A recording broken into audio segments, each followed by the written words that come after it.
ध्रुव तारा की ऐतिहासिक कहानी। ध्रुव तारे की कहानी।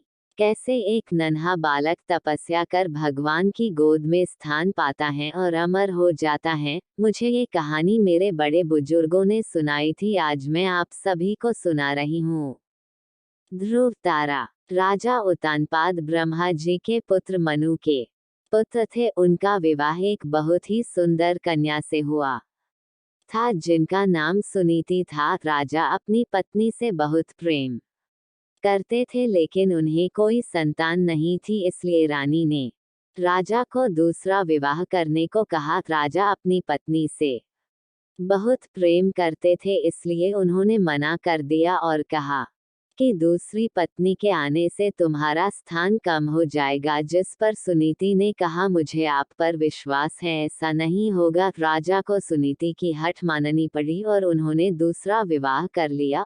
उनकी दूसरी पत्नी का नाम सुरुचि था। विवाह के बाद जब सुरुचि महल में आई, तब उसे राजा की पहली पत्नी के बारे में पता चला। ये जानने के बाद सुरुचि ने उत्तानपाद से कहा, जब तक आपकी पहली पत्नी वन प्रस्थान नहीं करेगी, तब तक मैं आपके महल में प्रवेश नहीं करूंगी। ये सुनकर सुनीति राजमहल त्याग कर वन में रहने चली गई। कुछ समय बाद राजा शिकार के लिए वन में जाते हैं और घायल हो जाते हैं। ये बात जब सुनीति को पता चलती है तो वो राजा को अपनी कुटिया में ले जाकर उनका उपचार करती हैं। राजा कई दिनों तक अपनी पहली पत्नी के साथ रहते हैं। उस दौरान सुनीति गर्भवती हो जाती हैं और उन्हें पुत्र रत्न की प्राप्ति होती है, जिसका नाम ध्रुव रखा जाता है, जिसके बारे में राजा को पता नहीं रहता। कुछ दिनों बाद राजा अपने महल चले आते हैं। इधर रानी सुरुचि को भी पुत्र रत्न की प्राप्ति हो जाती है, जिसका नाम उत्तम रखा जाता है।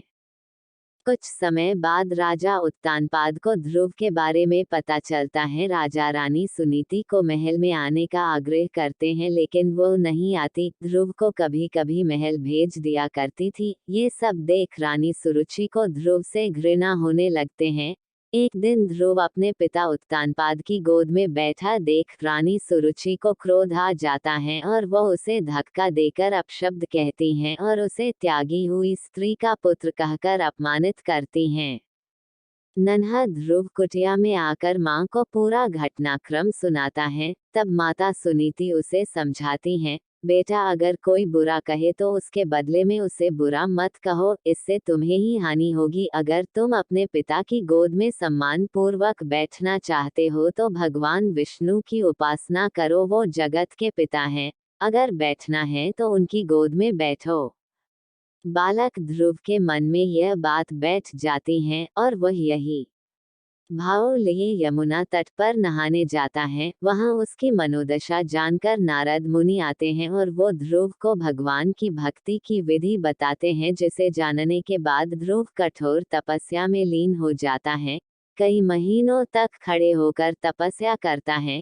कभी जल में समाधि लगाकर तपस्या करता है तो कभी एक उंगली पर खड़े रहकर निरंतर ओम नमो वासुदेवाय का जाप पूरे ब्रह्मांड में गूंजने लगता है।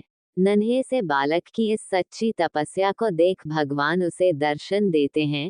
बालक ध्रुव भाव विभोर हो उठता है और कहता है, मुझे मेरी सौतेली माता पिता की गोद में बैठने नहीं देती। मेरी माँ कहती है कि आप इस सृष्टि के पिता हैं, अतः मुझे आपकी गोद में बैठना है।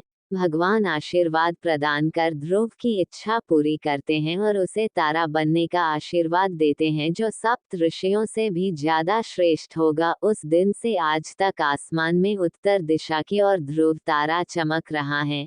कठिन परिश्रम और पुरुषार्थ से अमरता का स्थान प्राप्त कर लिया।